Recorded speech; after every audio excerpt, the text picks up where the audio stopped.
கேளுங்க. ஒரே ஒரு கேள்வி, பீகார்ல நடக்கிற எலெக்ஷனை பத்தி தமிழ்நாட்டுடைய எமிரேஷன் ஃபார்ம்ல ஏன் பதிவு வரணும்? 13வது பாயிண்ட்ல ஏன் எலெக்ஷன் கமிஷன் அதை அறிவிச்சிருக்கு? இதுக்கு ஒரு பதில் சொல்ல முடியுமா?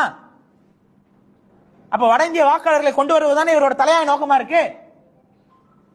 வட இந்திய வாக்காளர்கள் இங்க வருவது தமிழக மக்களுக்கு சரியா?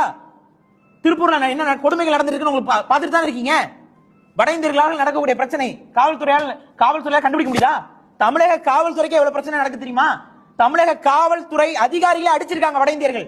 என்ன பண்ண முடியுது உங்களால? 1 கோடி வட இந்தியர்கள் இங்க வந்து குடியாகி விட்டார்கள், வாக்குரிமை பெற்று விட்டார்கள் என்றால் அவர்கள் 1 கோடி பேர் ஒன்னா நிற்பான்.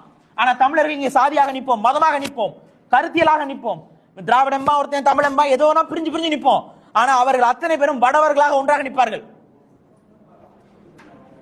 எங்க போய் நிக்கும்? நமக்கு முழுமையா அழிஞ்சிரும். அதனால ஒத்துழையாமை காந்தி கையில் எடுத்து அதே ஒத்துழையாமையை ஒட்டுமொத்த தமிழக மக்களும் கையில் எடுக்க வேண்டும்.